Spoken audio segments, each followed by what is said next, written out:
Go live now to the district attorney who's talking about this verdict that just came down moments ago. They are the same level of crimes. They are both murder in the second degree level of penal law offenses. They are just two separate legal theories. The intentional murder is the intent to kill someone. Now, in this case here, there's two twists to that, all right? The first twist to it is that he was charged, all right, under the accomplice liability theory, which is section 20 of our penal law, where he acted in concert with others, okay?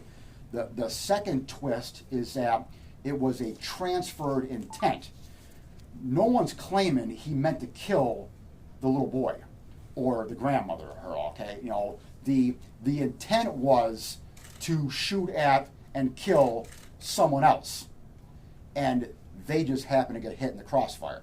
So it's a transferred intent, but it's still intent for the legal purposes. So that's the intentional murder charge there.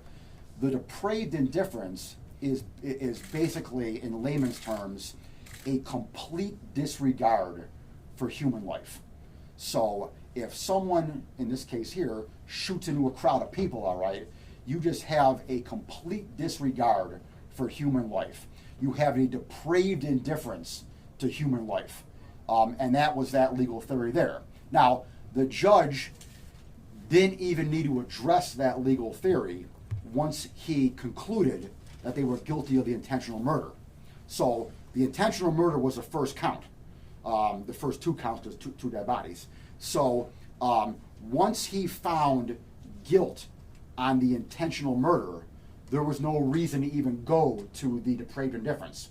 It was, you know, theoretically, you could have found intentional murder, say, on the grandmother, and then depraved indifference on the grandson. Theoretically, I mean, it would never have happened, okay? But if you want to be law school nerd here, okay, you know, we can get technical here, all right? So theoretically, you could have both, but in reality, it was a either or. It was either intentional or depraved indifference, and once he came guilty on intentional, that was the end of the equation. If he was working in concert with others, yes. Do you have these others? Are they on your radar? They're on our radar. We don't have them though. Yeah, we don't. They're on our radar.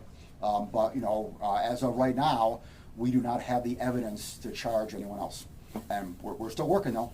What is your message to the community on that? Well, my message to the community is that, again, if you know anything, if you have any information that could help us out, let us know.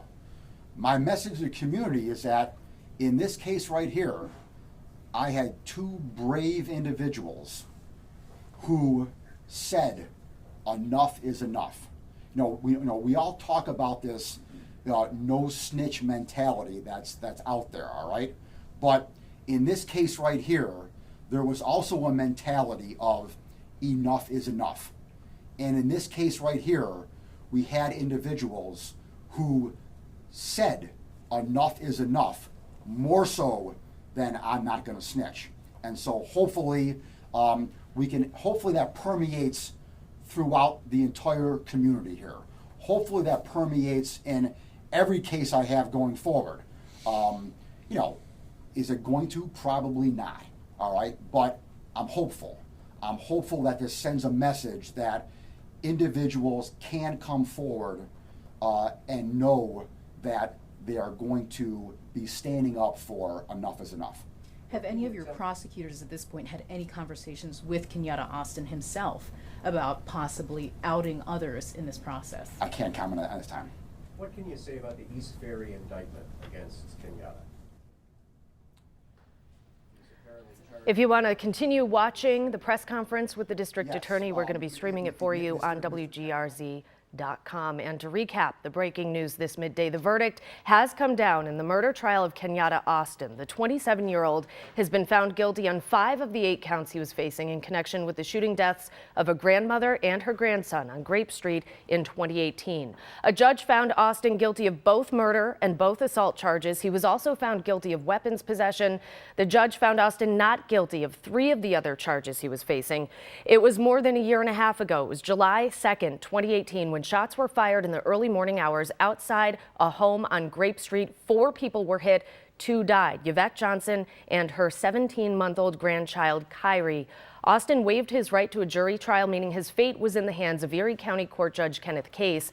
Our reporter Emily Lampa is still she's at that press conference right now with the DA. She's also going to be finding out how long of a jail sentence Austin will eventually get. We'll have much more on this story coming up online and at 4 o'clock today on Most Buffalo.